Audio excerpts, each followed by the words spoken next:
Solid, German under-23 champion this year, but she hasn't broken 23 seconds, and that's a tough old lane draw for somebody who is, in many respects, an outsider. Shericka Jackson, the Jamaican 200 champion this year, working on her speed this year. She's better known as a 400-meter runner. She has run 49.83 a couple of years ago. It's her birthday tomorrow, Jackson. Will she give herself an early present? This will be the athlete who might stop it, Jenna Prandini, the US champion, third in Rabat on Friday, to Miller Weibo and Asher Smith of Great Britain. Nina Asher Smith. Jennifer Gallet of France goes in 5. Third in the French Championships, Jennifer Gallet.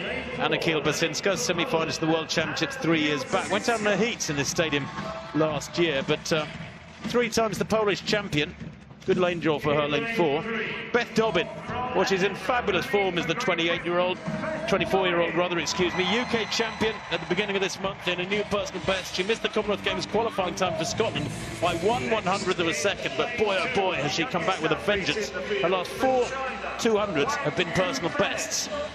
Inside the Britain in 3 is Gulfen Huang, or Huang Gulfen. She goes in 2, only 20 years old, better at 400 metres. And then on the inside, Justine Palfreman, 6th in the 400 yesterday and 7th in the 4x400 metres relay for South Africa. This is her 3rd race of the weekend for Palfreman on the inside.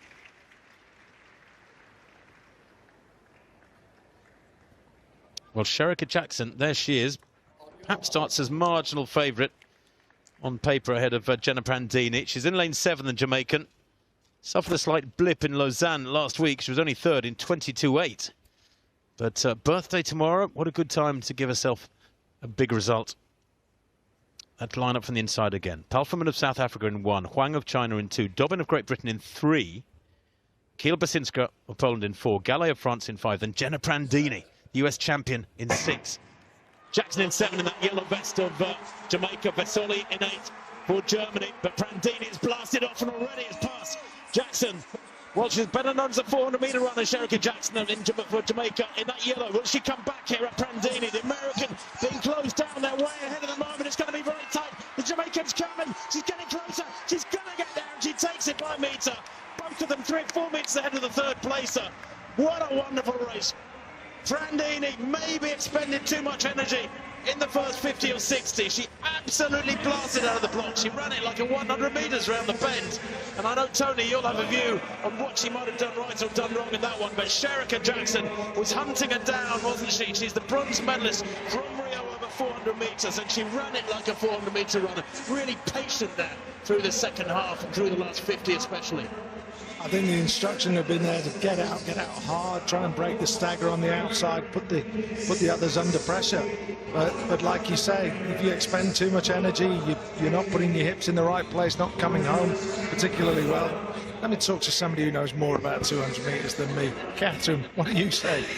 It went completely to plan. Can you remember that long ago, Kat? I can indeed. I can remember running nearly that fast, but not quite. Your short sprinter, Jenna Prandini, got out like a rocket, and the strength and the speed endurance of Jackson with that 400-metre speed endurance just clawed her back.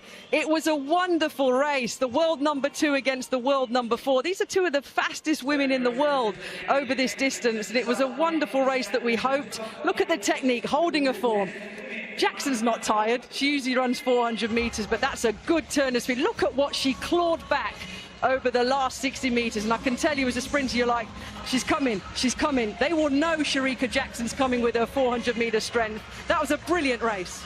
But if you watch Prandini coming off the turn, she doesn't get up. She sort of runs into the bend. Instead of using the centrifugal force and coming tall, Shericka Jackson once again demonstrated why she stands among the most dominant sprinters in contemporary track and field with a spectacular showing in this 200-meter race. The lineup included formidable athletes like Jenna Prandini from the USA, Beth Dobbin representing Great Britain, and France's Jennifer Gallet. Yet, the spotlight was firmly on the anticipated clash between Jackson and Prandini, 2 of the fastest sprinters over this distance. Right from the gun, Prandini blasted out of the blocks with her characteristic explosiveness. Renowned for her quick starts, she surged ahead early, attacking the curve with determination. She approached the race with the intensity of a 100-meter dash, aiming to gain an early edge. Jackson, positioned in lane 7, opted for a measured strategy.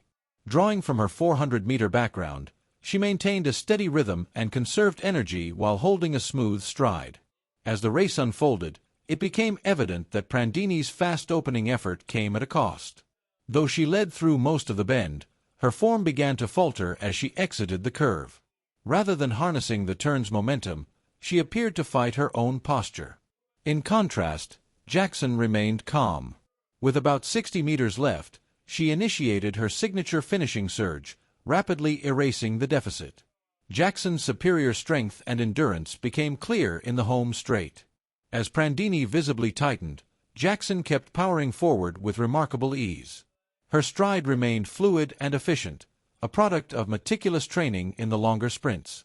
With flawless form, she overtook Prandini in the closing meters, claiming victory with a commanding burst.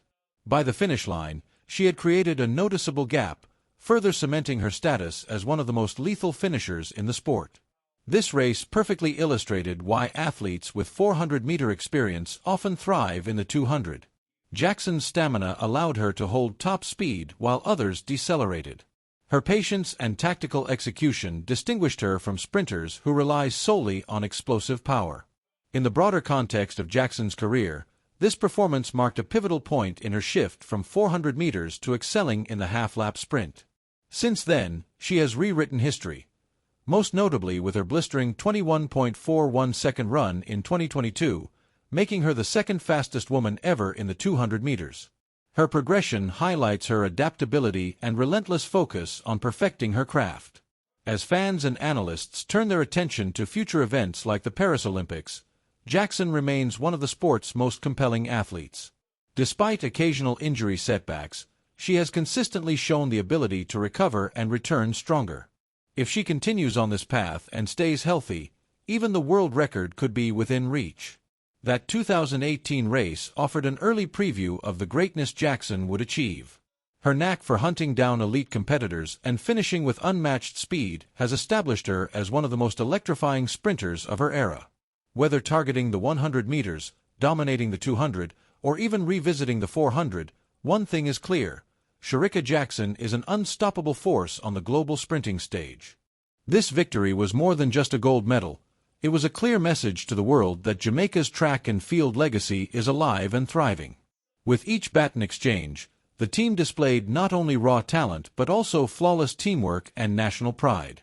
As new stars emerge, Jamaica continues to inspire the next generation of athletes who dream of wearing the green, gold, and black on the world stage.